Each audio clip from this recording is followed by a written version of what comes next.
तुलसी का पानी है अमृत, जिनको है दमा, खांसी और फेफड़ों से संबंधित बीमारी। इंसानी शरीर में ऑक्सीजन का स्तर कम होते ही कई बीमारियों का खतरा बढ़ जाता है। इससे निपटने के लिए तुलसी बेहद आसान समाधान है।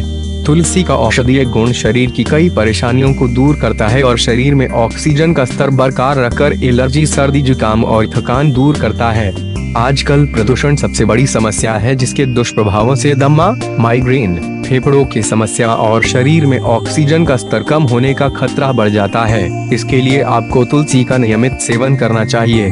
तुलसी का पौधा प्रदूषण से मुक्ति में सहायक है और शरीर में बढ़ रहे कार्बन डाइऑक्साइड को खत्म करता है। तुलसी का पौधा यदि आपके घर में है तो यह वातावरण से 30% तक प्रदूषण को कम करने की ताकत रखता है। तुलसी का पानी पीने से कई बीमारियों और शारीरिक समस्याओं से निजात मिलती है। तुलसी का काढ़ा, तुलसी के 10 या 12 पत्ते लेकर अच्छे से धो लें।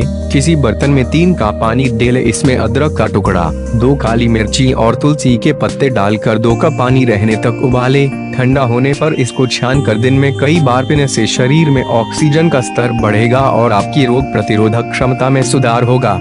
इसके नियमित सेवन से स्किन समस्या, खून साफ होगा। मधुमेह में तुलसी के पत्ते चबाना फायदेमंद होता है, जिससे माइग्रेन से भी राहत मिलेगी।